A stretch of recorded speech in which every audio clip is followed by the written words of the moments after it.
Hi, this is Anita Pointer of the Pointer Sisters, and you're listening to Neil Jones, Inside Your Head. Welcome to Inside Your Head. This is Nasty Neil, and I'm joined by Anita Pointer of the famous Pointer Sisters. It's very awesome. Hello. Hello, Neil. Glad to be with you. Yes, glad for you to be here. Thank you. Yes. So everybody know you have the book out. It's been out for a little while. Fairytale, which you wrote with your brother Fritz. And, so you can get that at AnitaPointer.com. Yes, that's right. And Barnes & Noble. And Amazon. Amazon, yes. All the places you get a book. All the ways you get books, yes. Exactly. There. And I'm so proud of it. It's a wonderful story about our family. And it just hits on a little bit of everything. The girls, the boys, mom and dad, everybody. Our cousins. When did the idea come up? I'm sorry, I don't want to talk over here, but when did the idea to write a book come up? Oh, God, it's been years I've been working on this book, and it came up.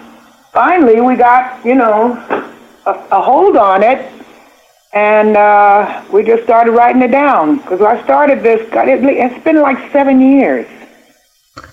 It's been like 7 years in the making. There was start and stop. Writing is rewriting. And that's what we kept doing, me and Fritz. And finally we got it done. What's that experience like to go back and, revisit these memories? Neil, it was really hard. For me, a lot of it was very, very difficult to recall. I didn't want to recall it. It was things that were hurtful and painful, and it was such a struggle. From the very beginning to get a record deal in the 60s. You can imagine what it was like in San Francisco. With Haight-Ashbury, and we were living over there. And me and Bonnie and June were living in San Francisco at the time doing backup singing. We were the Pointer Sisters as backup singers. And we had such a good time, but it was such a struggle. We were making like $15 a show. But, of course, then times were different because our rent was like $100 a month. Right. So it all balances out, I guess. It's all relative. Yeah, I don't know if you were talking. I don't know, but back in the '60s in Haight-Ashbury, were you part of like that scene? Were you part of what was going on? Oh yeah, we tried to be anyway. We were hippies, wearing our bell bottoms and our love beads and all that stuff, all that good stuff. We were there, and we were working with people like Taj Mahal, Elvin Bishop, Dave Mason, Grace Slick, Tower of Power. We were singing backup for all these groups, and Sylvester and his house band. We were there before the 2 Tons of Funds came on later, but we were the Pointer Sisters were Sylvester's backup singers. Yeah. And we just had a great time, just even with the struggle, because David Rubinson rescued us from a horrible experience when the Pointer Sisters went to Texas trying to get a record deal and got stranded because the guy we went with just kind of kicked us to the side. And Bonnie just happened to have David Rubinson's card, his business card, in her purse. Because she had been to his office, but he had never, ever seen me, and I'd never seen him. But he sent me and all three of us tickets home. Back to Oakland. And as soon as we got back to Oakland, he put us to work doing backup singing with all these groups around San Francisco. And it was amazing. We had so much fun, but it was really, really hard. We were struggling every day and walking. We had no car. We in San Francisco walking up those hills. Yeah. We walked so much, the cable car drivers started giving us free rides. Well, that's good. That's nice of them. Yeah. Yeah, that was so nice. They recognized us. We'd always be walking around the city. So how do you go from being, backup singers to becoming, the Pointer Sisters? You were the Pointer Sisters, but becoming, an actual group that perform as yourselves. Well, I think one of the things that made it happen was the songwriting. Because there weren't many female groups writing songs back then. And I was on the road with Dave Mason, and we were in Woodstock, New York, at a motel. And I was listening to my cassette of James Taylor, and I just got to writing, and I wrote Fairytale. Oh, wow. I took it to Bonnie, and she helped me finish it. And we took it to David Rubinson, and he was like, "Oh my God!" This was, a couple of years later, Yeah. or maybe a year later. Back then, the time seemed so long when it was maybe just a year or a summertime, But that's one of the things I think that helped us get through the door is that we were writing our own songs. Did you write all your songs throughout the different eras? No, we didn't. We got, we wrote as many as we could. I tried to have one song, a collaboration at least, on every album the Pointer Sisters did. And I think I kind of did that. I have a song on almost every album, something that I collaborated with Allie Willis on one of the songs, with Peter Wolf, with Sheldon Reynolds from Earth, Wind and Fire. There's a lot of great stuff that I, contributed to the Pointer Sisters repertoire, and I love writing. And is that why you went with the Fairytale name for the book? Because not only it's fitting too, it's a fairy tale, things that come about, but also a personal song that since you wrote and it helped establish you. Yes, it sure did. It even helped. I mean, Elvis loved our song and recorded it on his Elvis Today album, and he performed it live. I have video of him performing it live. And he said this song was the story of his life. So it's... obviously you're the Pointer Sisters now, stuff. But earlier in your career, when Elvis is singing your song, that has to be quite the experience. Oh God, I'm just so sad. I never got to meet him. Oh really? That's too bad. I know.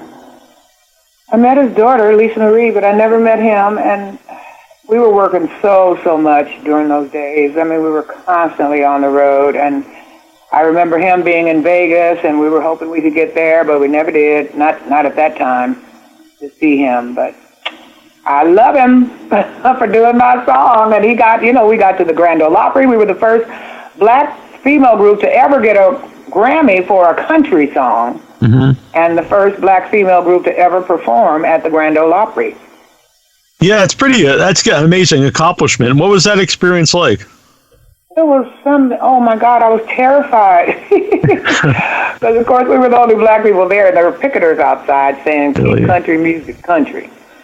And we got into the arena, we got in there, and we, went on stage, and a gentleman stood up from the back of the room and said, "Hot damn, them gals is black." And we sang our song, Fairytale, and then he jumped up and said, "Sing it again." So we sang it again. We sang it like 3 times. But they loved us. They really did. They gave us so much love, and I really, appreciated that, because that was before Lil Nas X and all those, Yeah, exactly. And I think the only country artist around then was Charlie Pride. And black artist, that is. Yeah.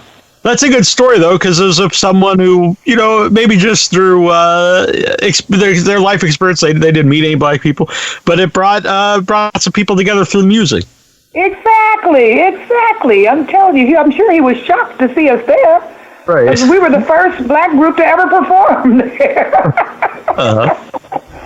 So I'm sure he was shocked, and I'm so glad we got to give it to him and make him love it. And he asked us to sing it again when we finished singing it. Yeah, I love that.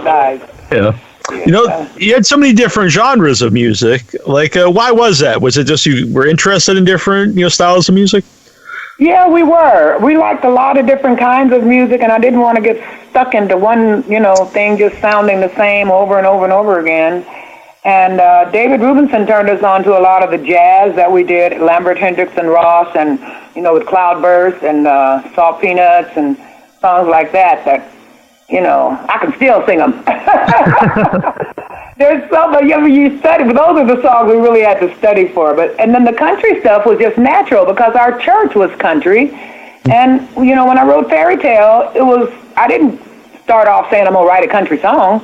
Yeah. It just kind of happened. And the next year after Fairytale, too, I wrote another country song called Live Before You Die. It was nominated for a Grammy, but it did not win a Grammy. But I was great to have it nominated, And Live Before You Die is a really great song, too. It's a really great song. Yeah. And we loved, hip-hop. Well, we weren't really doing any hip-hop. We loved disco. Yeah. The dance music. I love dance music. I was so mad when they were talking about disco is dead. I'm like, who said that? Disco can't die. Yeah. But, we tried to, give them what they want. It was just easy for us because we were, 4 girls, all different ways, all different personalities. And it was good to kind of challenge ourselves in doing different kinds of music. And we won jazz awards. We won the Billie Holiday Jazz Award in Paris. And we won the Playboy Jazz Award. And then, of course, we won the Grammy for country stuff. And the disco, it was great. Our music, like Jump and So Excited, they're great to work out for, too. So people loved them on the floor, the dance floors. Yeah. Do you think that definitely helped in the longevity of the Pointer Sisters is, not sticking to one style of music and changing or adapting with the different eras that was, what was popular at the time? I think so, but we kind of started out that way, Yeah. When we started off, we had all kinds of things on, we had blues. We even wrote a song called Shaky Flat Blues, me and Bonnie. Uh-huh. And that was on one of our first albums. So we were doing blues, jazz, country. It does help to, make it interesting for the artist as well as the audience. Mm-hmm. And you're not singing the same stuff all the time. It just feels good to be able to do different things. When we first started, we've got our first record deal on Atlantic Records, and we went to New Orleans first and then to Jackson, Mississippi, and that was Anita, Bonnie, and June. And they told us, you have to sing a certain style. We said, we want to sing it all. Why do we have to sing? And they said, well, we got some great songs here for you that's like the Honeycombs and the Jacksons, and that's what we want you to do. And they did those songs, and we took the tape back to David Rubinson, and he took the tape and threw it across the room. He said, that is not what I intended for you guys. This is not your style. This is not what we want for you. I'm going to get you out of this deal. And he did. Mm-hmm. He got us out of that Atlantic deal because it was horrible. We didn't, they laughed at us when we brought songs in that we had, the style that we wanted to do. They laughed at us. Say, black girls can't sing that stuff. That's what they told us to our face. You cannot sing that. Black girls cannot sing that kind of music. Well, here we are singing it. Yeah, right. Yes, So we were insistent on that, and we finally got through it. Thank you to David Rubinson. He really believed in us. And that's what all artists really need. If you finally have someone that really believes in you and they can make it happen for you, you stick with them and give them love just like they're giving it to you. Mm-hmm. You mentioned him, several times here. It's clear that you consider him, a big part of why you guys were successful. So, do you think if it wasn't for him, things might not have turned out the same? What do you mean with David Rubinson? Yeah. Oh God, yeah. I didn't even know at the time, but he mortgaged his house. Oh wow. To get us on the road. Mm-hmm. I had no idea. I just thought he was a rich guy. Right. But he got everything going for us. But I found out years later that he had to mortgage his house to get us going. And he believed in us. He pushed us, and after he showed our show at the boarding house, and we broke Bette Midler's record at the boarding house. Oh, wow. Attendance. Mm-hmm. And Bill Graham came to see us, and he was just through. He was really amazed at how wonderful our show was. And the stuff we did back then, it really was amazing. It really was amazing. Was the success ever hard to deal with, coming, you become the Pointer Sisters, and these things start to blow up. And you said, you break Bette Midler's record and things. Was it ever hard to deal with, becoming famous and successful at the time? No. Very good. I wouldn't think so either, but a lot of people say otherwise. Right. No, it wasn't. We never became like superstars like Michael Jackson and, people that can't go through the airport, Beyonce, but we saw it. We were close enough to see it. And I just appreciate the love and the people that, recognize our talent and gave to us and by listening to our music. So I saw an interview where you talked about, the Carol Burnett Show and how, important that was to you. So what was it about the Carol Burnett Show and Carol Burnett? She was just a sweetheart, and she had a hit show at the time, and we did her show, I don't know how many times, but it was just fun. I learned, she taught us a lot, too, because we also went on the road with Carol Burnett. We went to Vegas and Tahoe with her. And, she's just, the show is just so precise and so organized. It was just beautiful to be there, just seeing how organized and great they were working everything. And then on the road, she told us, because we were going on the road, we used to take everything we had, all our whole wardrobe, and then decide once we got out on the road what we were going to wear that night. And she said, no, honey, that's not the way you do it. She said, it's like a stage play. And that's the truth. On the road, it's like a stage play. You pick your costumes. You have just what you're going to wear for this section of the show, have something for that segment of the show, and that's it. You don't have to take we were taking big cases on the road back in the day when we were bribing the people at the airport to get them on the planes, which is crazy. But we did it, and they let us do it. Oh, my God. We're lucky to be here. But Carol Burnett was really a lot of fun, and so was Cher, and so was Flip Wilson. Oh, God, we had so much fun with them. I loved doing television. It was really a lot of fun. Yeah. And, and Carol also commented on how fast we learned, because we're good at memorizing scripts and stuff like that, and songs, learning the new songs, because I think it's Ken and Mitzi Welch were the writers for the music on her show, and they would come up with some of the most incredible songs just out of the blue. They'd make them up for whatever scene they were writing for in her show, and they were incredible writers, and they were amazed at how fast we could pick it up. We did. Do you have any stories with Tim Conway? This is one of my favorite performers from the Carol Burnett Show. We love Tim Conway. He went on the road with us, and he did this thing called the boring speech. And he was so funny. This is where Carol would be giving a speech, and he's acting like he's just falling asleep in his plate of food. We're at like a conference or something, and we're sitting at a table with food, and it ends up where he falls into the plate of food. And when he comes back up, he's got a pork chop on his head. The audience would just die. And not only that, he would come on stage as the fourth Pointer sister, because June at that time when we were on the road with Carol Burnett, she was having some problems. She didn't go on the road with us. So it was me, Ruth, and Bonnie.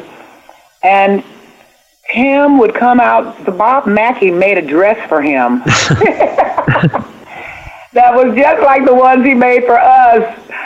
And he came out with the dress on as the fourth Pointer sister every show. He was just so funny. I love him. That's pretty awesome.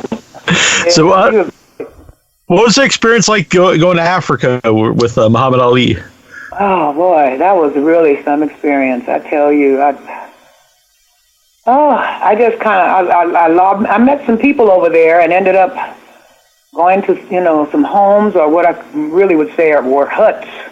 They had no floor, no door, just a piece of cloth in the front of the house and bamboo on the floor, for bamboo rugs, or some of the floors were just dirt. Nothing, just dirt. Oh, but it was just so beautiful. Oh my God, there was so much land, so much beautiful land and beautiful people that were just going crazy over the stuff we had brought over, T-shirts, hats, that was from America. And so we traded a lot of things with them, but it was a wonderful experience. We ended up not seeing the fight because the fight was postponed. Mm-hmm. And but we spent most of our time hanging out with Ali when we were there. He invited us to go to his training camp every day. So he would send his guys to pick us up every day and go and watch him train. And that's what we would do. And Bill Withers was there, and it was amazing. And we ended up going to the stadium. It was like a 200,000 stadium in Kinshasa, Zaire, and they had built it just for this event. And we went in one night of the event. It was like 5 nights. We performed on, I think it was the second night, but we had all this time afterwards to be there. But we went in with Ali one night to the stadium, and it was so amazing. It was like being with the king. I mean, because they were so in love with him. They would fall at his feet. Mm-hmm. They would fall at his feet like he was, a savior. Uh-huh. And being with him while they're doing that was just, all the energy just coming, I couldn't believe it. My goodness, they love you. Yeah. But it was really a great experience to be in Zaire and, in Africa for the first time, and, the beautiful land. And it was like Hollywood in Africa because everybody was there. Sister Sledge, Curtis Mayfield, James Brown, Bill Withers. It's amazing.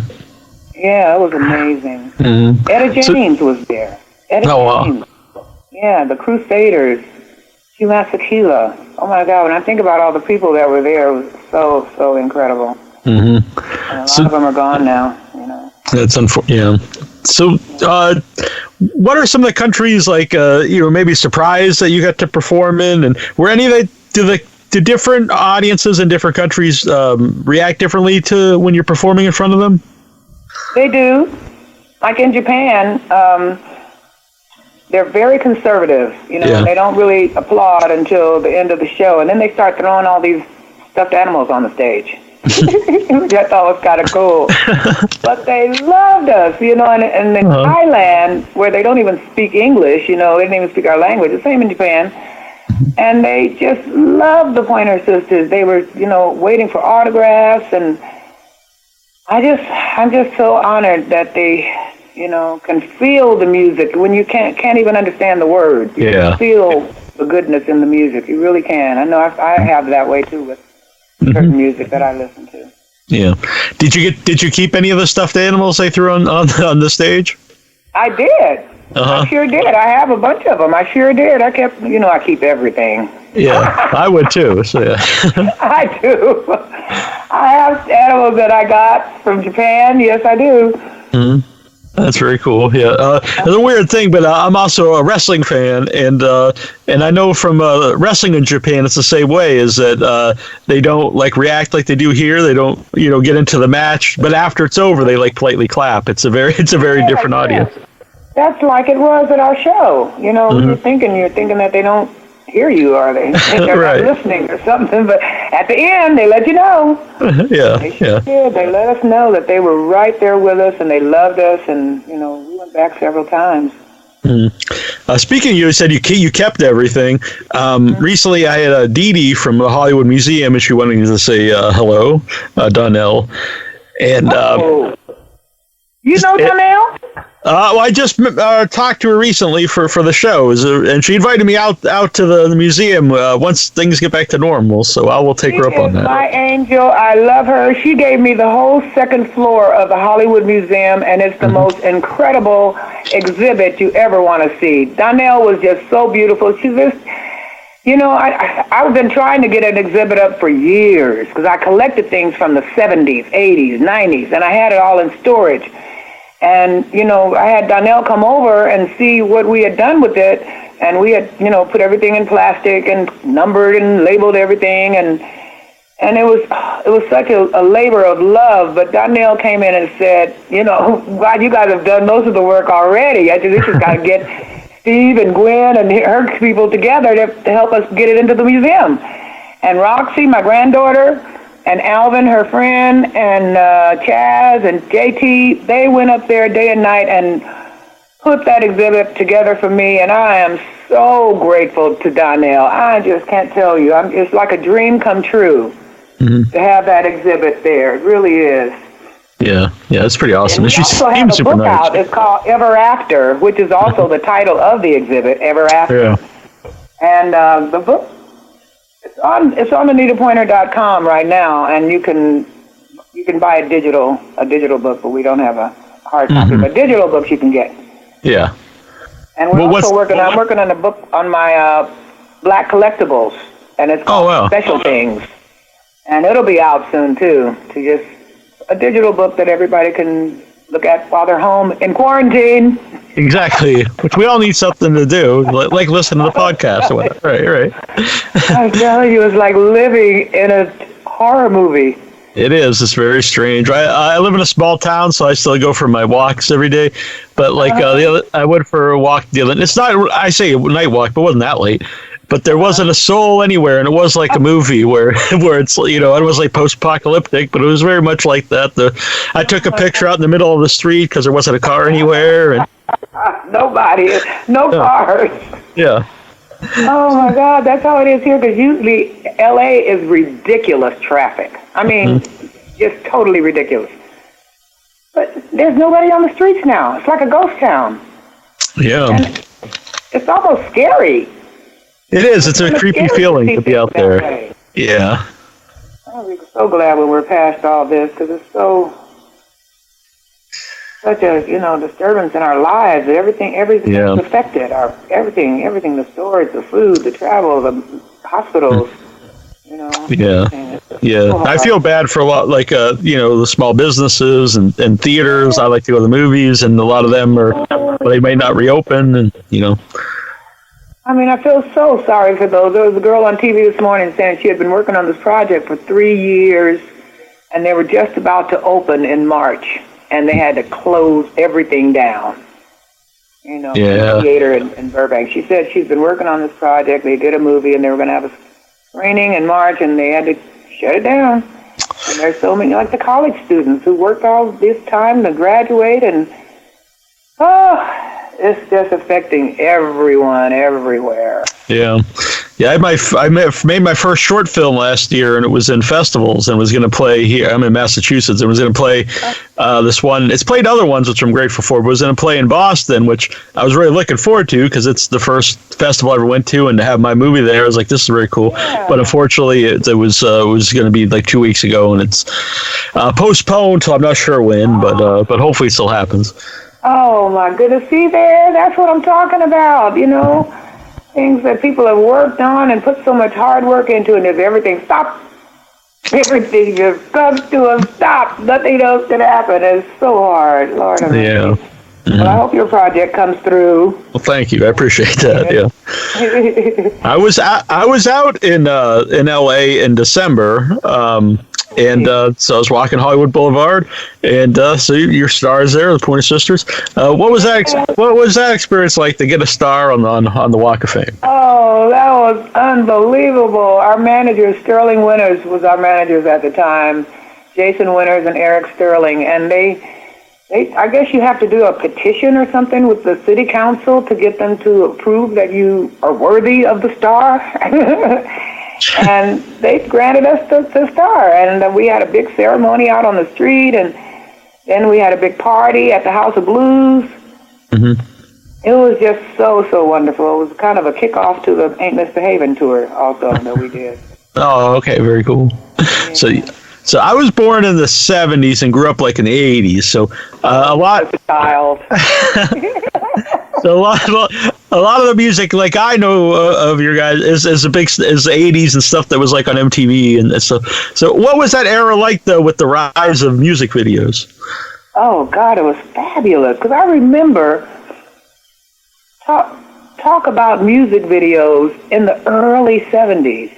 Mm-hmm. And to have it finally happen and have CDs, which we saw over in Germany many years before they came out here, and have video shows on television. I remember my our road manager, Linda Rogoff, she used to talk about that, and they happened, you know, and we were some of the first girl black group to ever perform and get, you know, the videos on MTV, and I wish they'd play them some more now, because I watch MTV and VH1 for those. I love my 80s and those shows like that, and I don't tell them to play the songs from the Pointer Sisters songs from the 80s, please.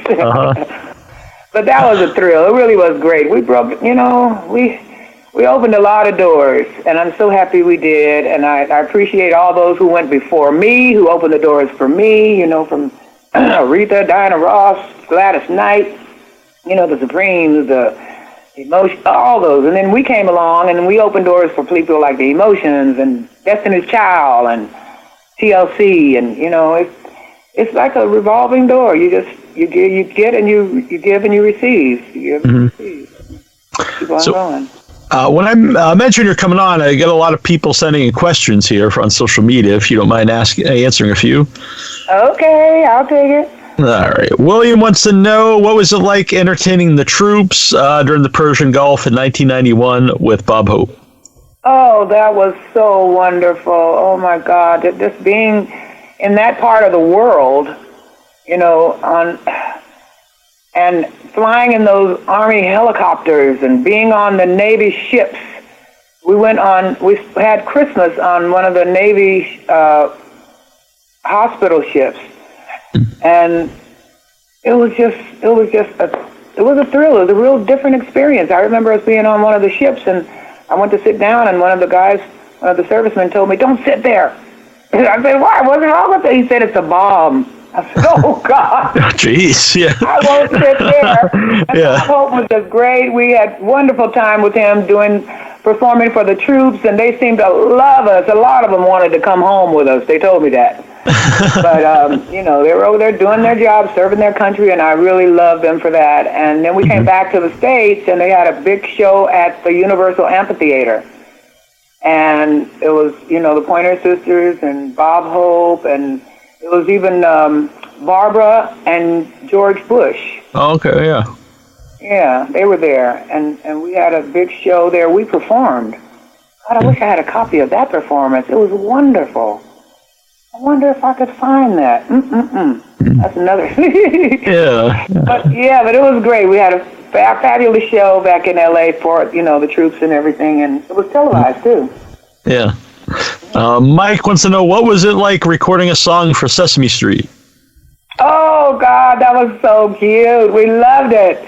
So 1, 2, 3, 4, 5, 6, 7, 8, 9, 10, 11, 12. It was so much fun, and we took our kids. Jada, my daughter Jada, and Ruthie took our kids, Fawn and Malik, and we had our brother's kids, Nandi and Shagan, and we all just had a ball doing that show. I was so proud, because we love Sesame Street. You know, we grew up here in the Sesame Street, and I was just so proud to be a part of it. I think it was great, and I think we had a great session there. The music we did is just everlasting. You know? I agree.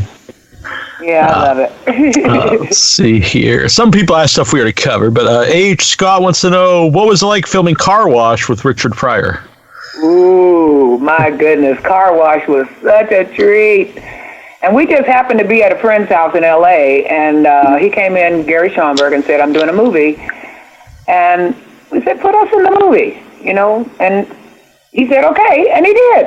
And I was like, I was so surprised that's how easy it was. If you would have known, you could ask before that, yeah. I'm telling you, yeah, really, being at the right place at the right time and being ready, because he loved us. We already had songs out, you know, that he knew about, and he loved the Pointer Sisters, so he was happy to put us in the movie, and the movie was already kind of finished, and he put us in as, you know, the ladies from the church with Richard Pryor, and we hung out with him all day and went to his house after the taping. And oh, wow. Oh, boy, we had a time. I had a great time. He was so funny. Yeah. And we had a really, really good time with him. Car Wash was just fabulous. Norman Whitfield did the music. And the song that he gave to Rolls Royce, which is the title song of the movie, We should have gotten that song, but Rolls Royce was his group, so he gave it to his people. All right, fair enough. Brad wants to know, what's your opinion on the Saved by the Bell episode you were on? Saved by the Bell? Yeah, I don't know. Maybe I've never watched it. Maybe it was Give Me a Break. We'll go with that. Give me a break. I've never watched Saved by the Bell, so I'm not sure. Yeah. With Nell Carter. All right, we'll go with that. That's what you're talking about, right? All right, maybe. Well, all the TV stuff was fun. You know, like television back in the 70s and 80s for sure was social media. That was our media. We didn't have no Instagram or Facebook. You know, we had to get on TV to get things out to the masses. You know, and you know, we didn't even get it out as much as the Facebook and Instagram does it now. I mean, they get it all over the world with one little picture, you're gone. Mm-hmm. But all the TV stuff we did, you know, was fun, and working with Nell Carter was fun. She was a sweetheart. We even had the same manager at one point. Oh, wow. And I did her role, and she won a Tony, I think, for Misbehavin'. Mm-hmm. And I played her part when we went on the road, and I didn't get a Tony. Oh, well, I'm very sorry about that. But I played the hell out of that part. Let me tell believe you. you did. Yeah. I think you're very deserving. Yeah. Thank you. Right. If I had my way, I'd get you a Tony. But my friend Juliana, who I haven't seen for a while because I can't get up to Boston where she lives at the moment, but she wants to know what's on your playlist these days. Oh, you know, I don't really have a playlist. I really don't. And I listen more to my stuff, Pointer Sister stuff, there you and Anita Pointer stuff, you know, songs that I write. Me and Bonnie just wrote a song in honor of June, our sister who passed away. Mm-hmm. And it's called Feels Like June. And Steve Diamond, he did the music and produced it for us. He's out of Nashville. He's a wonderful producer. He did all the what's her name? Miley Cyrus? Mm-hmm. Yeah, he did all her stuff for Hannah Montana. Okay. And his wife, Terry Diamond, was the A&R person at RCA when the Pointer Sisters were with RCA. And she was very much the executive producer of my solo album that I did with RCA. And she came, this was the end of last year. They came to LA and we got together at my little studio here at the house. And me and Bonnie wrote the lyrics, and Steve did all the music and the mastering and mixing and everything, and it's such a beautiful song. It's called Feels Like June. You know, no matter what month it is, it still feels like June. Mm-hmm. Yeah. So please listen to it. Take a listen to it. You can find it on Spotify and YouTube and. Yeah, I'm definitely going to check that out right after the interview.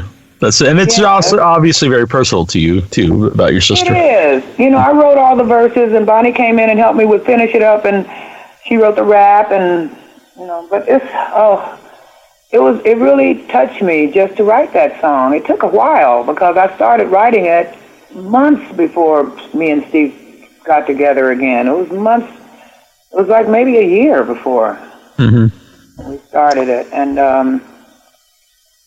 it was great to just feel it in my heart and get the words out. Sometimes it's hard to get those feelings out. Mm-hmm. But I love what I wrote, and I think it's fabulous. And you got to listen to it. Feels Like June is a fabulous song in honor of our darling sister June, who we miss so much. Very nice. And she has a couple more questions. She wants to know what's been the major change you've seen in the music industry's presentation of Black women's music. Well, everything is hip-hop now, you know. These young girls, these young black girls, they're all hip-hop, and I don't really know too much about hip-hop. Right. But, I mean, they got, Lizzo, and where's some other black performers? I can't even think of any right now. Besides Beyonce, of course, we know her. Right. And I think all the other girls from Destiny's Child, they still work out there. And What was the question again, Neil? I'm sorry. Sorry. What's been a major change you've seen in the music industry's presentation of Black women's music? Oh, well, the presentation, oh my goodness. The presentation is very raw. It's very raw. I mean, the stuff they do and the way they dress. Oh, right. Now, Yeah. they be twerking and all this, Lord, they be doing all the dances that I want to do. And I wish I could do. Well, you could still do it. There's a whole different look, it's a whole different acceptance of that now. Right, right. Yeah, it's a different world, so Lizzo and all them girls, they be just doing whatever they want to do, and it's okay. It seems to be okay. Mm-hmm. It's a good thing, yeah. And she also wants to know, do you still play the sax? I have not played the sax in years, but I do have one. You do? I have two alto saxes that I keep in my music room. I haven't played them, though, in a long time. I got to get some new reeds. That's what I got to get. All right, fair enough. How many different instruments do you play? Just the sax, and I don't really play that one. I just, I mess around with it. I was in the band in Arkansas on an alto sax, and I kind of memorized the fingering of the song that we were doing. Uh-huh. One of my killer song was When the Saints Go Marching In. Which you never covered as the Pointer Sisters, oddly enough. Yes. Oh, gosh, but I love the saxophone. Ooh, I tried piano. My daddy wanted us all to play piano. I had piano lessons, and I can still play the songs from my piano lessons book. Mm-hmm. But that's about it. What was that like for your parents when you started the tour? Like, what did they think of your music when you started to put out records? Well, once me and Bonnie and June went to London with Dave Mason, they saw the serious side of what we were doing. They understood then that we mean this, and they really supported us. They came to the airport when we left. My mother and her church friends, they all came and prayed for us at the airport going to London, and they were very, they were afraid because it was rock and roll and blues and drugs and all that crap, and so they were really afraid for us to be out there, but they really believed in us and trusted our opinion and, the things that we were going to do, and saw how serious we were taking everything, and letting them know what we were doing. It wasn't a secret. We let them know when we were going places on the road, doing backup singing, we let them know. Mm-hmm. So. Yeah, that's good. So the book, Fairytale, people can get at Amazon and Barnes & Noble, and you can go to your website, AnitaPointer.com. And where else can people follow Anita Pointer? I guess they could just put that into Google, and they'll find where you are. Right, I'm all over Google. They got every birth date, everything. Right. It was, and the exhibit we have is so wonderful. And tomorrow is my daughter's birthday, Jada. Oh, happy birthday. We wrote a song about her on our first album. Me and Bonnie wrote a song called Jada. And it's a beautiful song about my daughter who passed away in 2003. Oh, I'm sorry. I didn't know that. I'm sorry to hear that. Well, that's some of the hard things I had to talk about in that book. And it's not easy, believe you me, it's not. Yeah, I'm actually... because I found out about you coming on not that long ago, so I didn't get a chance to read your book, but I really do want to read your book, and not just because you're here. I like to read your story, and maybe after I read the book, we can do a second part, and I can ask you about some stuff that I find out about you, if you'd be interested. That'd be great. Yes, Neil, do that. All right, very good. And I really appreciate coming on. It's been lovely to talk with you. I appreciate you, Neil. Thank you so much. Holy interviews. Batman, you're listening to Inside Your Head. Wowie zowie, holy interviews, fantastic.